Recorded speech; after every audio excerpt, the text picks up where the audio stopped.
there was immediately an emphasis in professional development on the so-called inquiry process. But two problems related to that were, the first one was that teachers were lectured to about a process that was trying to reduce lecture. And rather than giving them experiences on how to get students to become more involved in asking questions and finding answers. And the second problem was that the literature was so complicated. The National Research Council's publication on the inquiry process that came out, as we've talked about before, in the early part of the year 2001, that book was 500 pages. It was more than teachers could handle. It was just beyond the whole process became overwhelming. Then there is a third process, which we'll probably get into in more detail later on, and that is that school districts have to be supportive of what we're going to be talking about. Teachers can't give emphasis to the so-called inquiry process unless they have the support of their administration. But we'll talk about that later. Along with the modality itself, what about the subject matter and its relevance to students' lives? Could you address that issue? Yes. Well,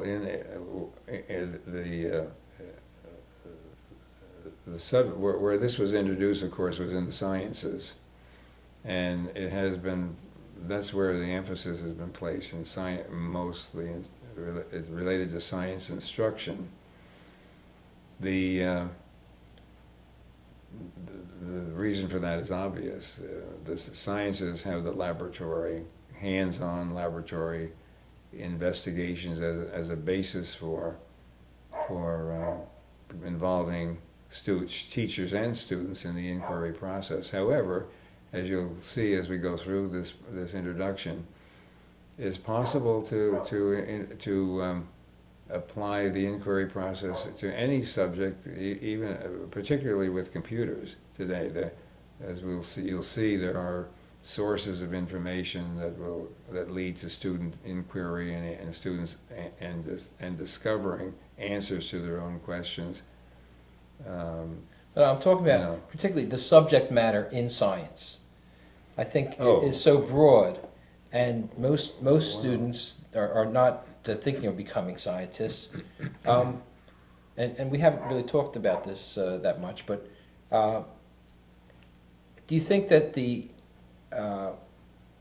relevance of the subject matter can be more focused on topics that are of more direct interest to students? Do you think that would be helpful in this process? Well, there's no question. Our research shows that when students become involved in asking and realize that they are going to be asking more questions, obviously they're more interested, or they would never be able to ask the questions, they wouldn't ask the questions.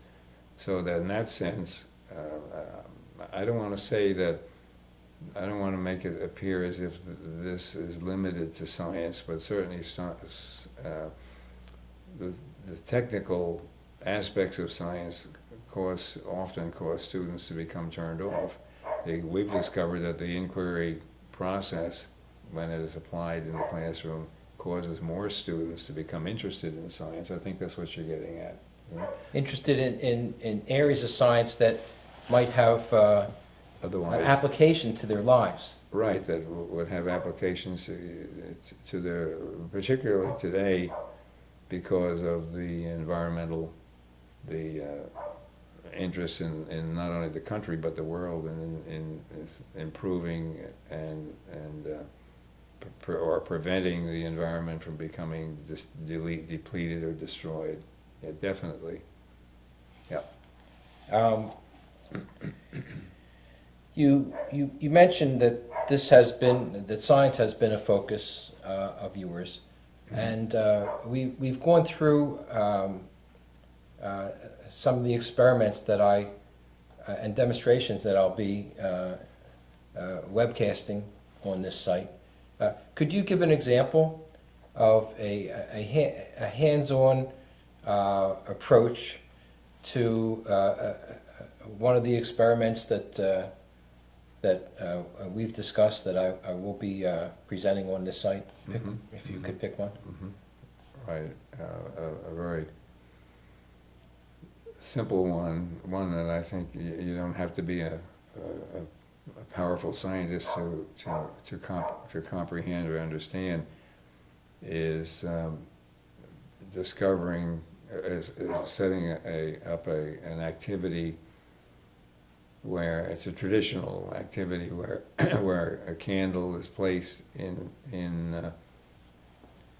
a container of water, so that there's enough water, but not enough to cover the candle, just maybe half of the candle. The candle is lit and the bottle is put over the candle, and the students watch as the candle burns and eventually goes out, the water rises in the bottle. What I would do if I wanted to emphasize the inquiry process, well, if I didn't want to emphasize the inquiry process, I would say, tell the students why this happened. If I wanted to emphasize the inquiry process, I would say to the students, now, let's come up with at least 2 or 3 questions related to this, such as, of course, the most obvious one is, why did the water rise? Why did the candle go out? These are questions we would hope the students would come up with on their own. The teacher would design instructions so the students would be expected to ask questions, and even if in the beginning, if the beginning stages, the teacher may have to help the students with these questions.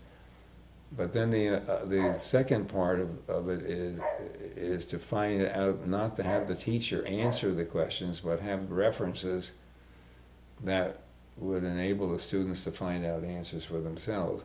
And with a computer, particularly the computer, that's possible.